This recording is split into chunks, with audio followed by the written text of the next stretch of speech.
What's up, guys? Doug Polk here, and welcome back for another episode of Poker Hands. I know it's been a little while off here on the channel, but we had some technical difficulties, and I wanted to make sure we had a light that made my forehead extra shiny. So with that out of the way, let's talk about what we got coming down the pipe for you today. We're going to be taking a look at a hand that I played against current King of the Hill champion Phil Hellmuth on his path to victory. But before we jump into that, I want to quickly announce that I'm going to be the host for King of the Hill 2. King of the Hill 2 is going to take place on October 6th and 7th at Rivers Casino in Pittsburgh, and I'm flying out there to host the event and then also do the commentary for the stream.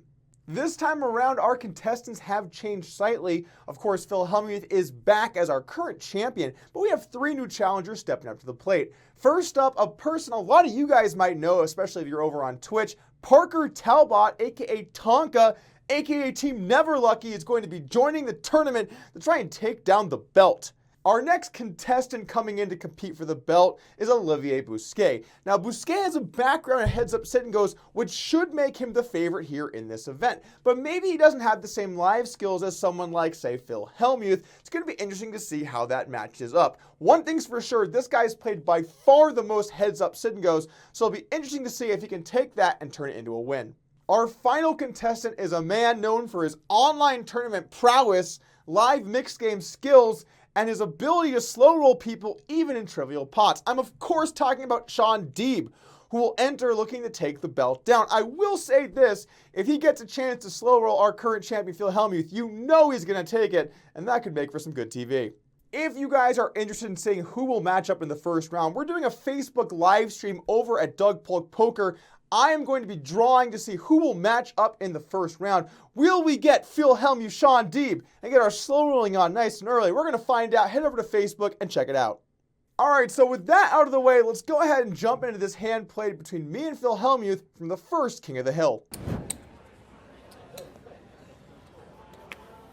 He actually hasn't had many 2-7 offsuits. Yeah, he hasn't had the bottom like 20% yet. Our hand begins at 250-500 blinds and just about 50k stacks. Now, for you online players, this should feel like home because we're looking at 100 bigs, a little bit short compared to maybe some traditional live poker situations. I open the button with Queen 9 offsuit, and Phil decides to call with Ace 4 suited. Both of these plays are completely standard. You could maybe argue Phil should occasionally re-raise his hand, but in general, calling is a fine and profitable play. Let's take a flop. He still, yeah, for sure, like, he shouldn't really fold his hand. This is going to be some action here. Yeah. Curious to see what happens here if it bricks off. I know that Doug won't, like, run too many bluffs on clubs. Why do I feel like you have something this time? Well, you're right, Phil, but you still haven't beat. And a massive hand. Call. The flop comes Jack 10 tray and Phil checks it over to me. Now with an open-ended straight draw here, I generally like to bet. I will say that you should sometimes mix in some checks for deception so that when you do check back, you can hit some straights, but overall betting will make more money. By betting, my opponent can fold and I immediately win the pot, or if they call, I'm gonna have equity. I could hit a queen for top pair, or obviously any of my 8 outs for my straights, and then also if I brick and my opponent has some kind of weak hand, I might be able to bluff him off of it on later streets. So I do go ahead and bet around half pot here on the flop, and now the action's over to Phil. When you have the nut flush draw, you actually have a lot of options here. You can check raise the flop, you can call and check raise the turn, or you can just call twice. It's important to have all of these moves in your repertoire. With the nut flush draw, I think in general, I would probably mix it up about 50-50 between call or raise, but I do lean a little bit more towards call. My only reason for that is if you do call, you can always call the turn, but if you get 3-bet on the flop, or I call and a bad turn comes off, you might put yourself in some awkward situations. Now, you might decide to raise more, especially against people that you think are betting a lot, or you might raise less if you want to play some later streets against passive opponents. It's really kind of up to you, but at the end of the day, both of these plays are completely fine. Phil does decide to go with the call, and let's take a turn. I check. Checking it out. Yeah.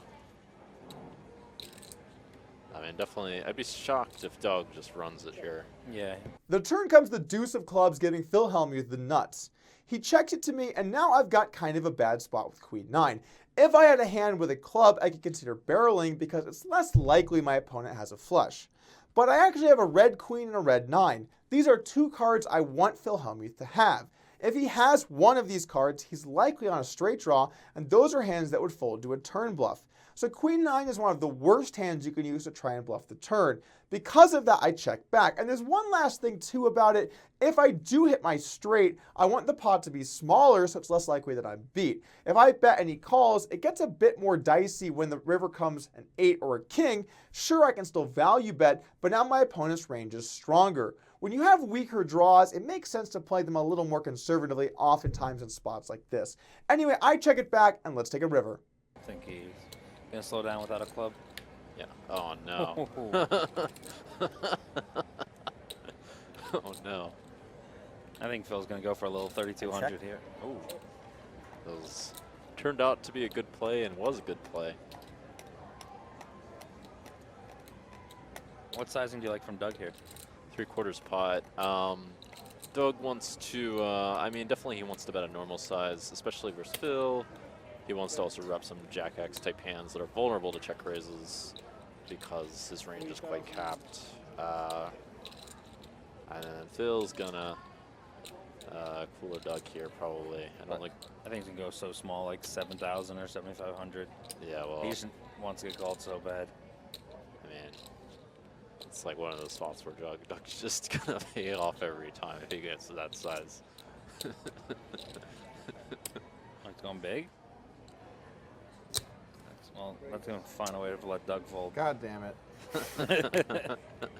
The river comes the 8 of spades, which is bad news for our bad reg. Now, Phil decides to check, and I like this decision to check the river. If I improve the 2 pair or a straight, I'm going to value bet here and then really have an opportunity to call raise. I don't ever have a flush. If I did have a flush, I would bet the turn. Now, once in a while, I might check a flush back on the turn to try and trap my opponent, but it's going to be pretty rare, and one of the flushes I would use in that spot is the nut flush. So Phil can be pretty sure that if he has a flush, it's always good against my river range. Now, when he does check, I have to bet and try and get some value from a jack or a 10, so I decide to go about 3/4 pot, 3,100 into 4,000.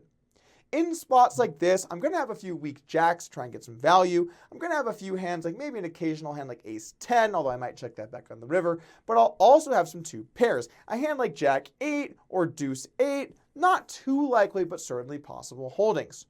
Now, when I bet and Phil springs to life with a $14,000 check raise, I now realize that I'm in trouble.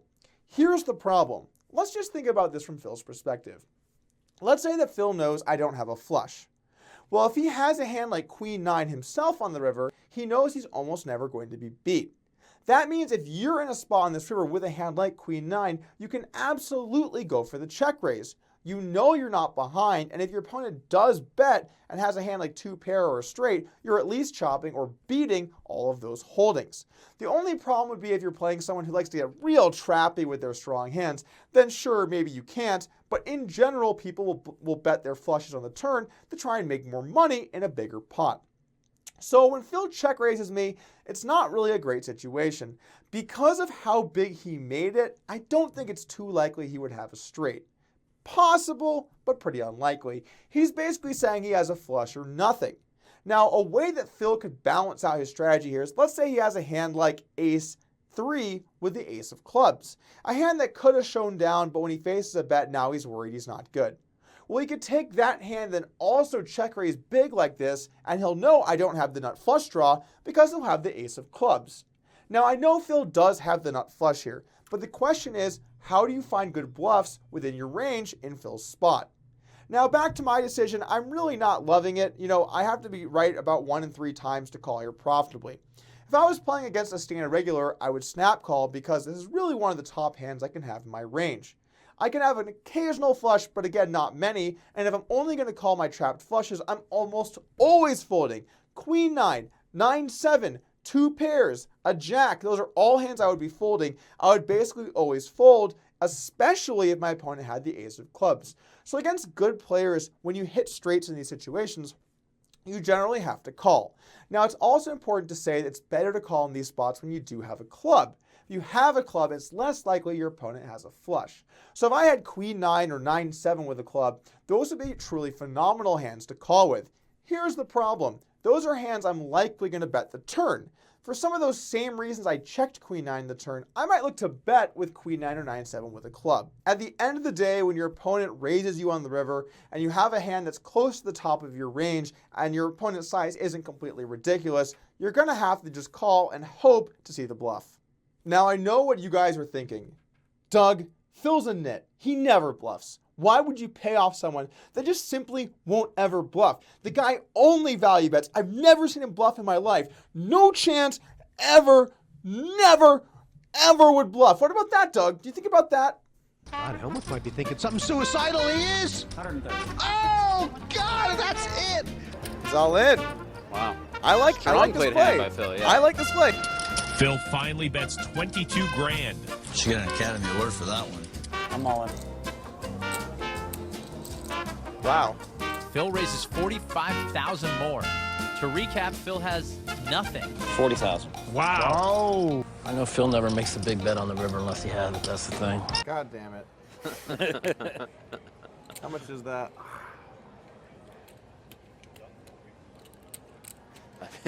I think Doug can definitely fold versus Hellmuth. Versus most players that he's playing heads up Oh, This would be a sick fold. I mean, like, I don't think I personally would not fold even versus Hellmuth just because. I couldn't have a club in my hand.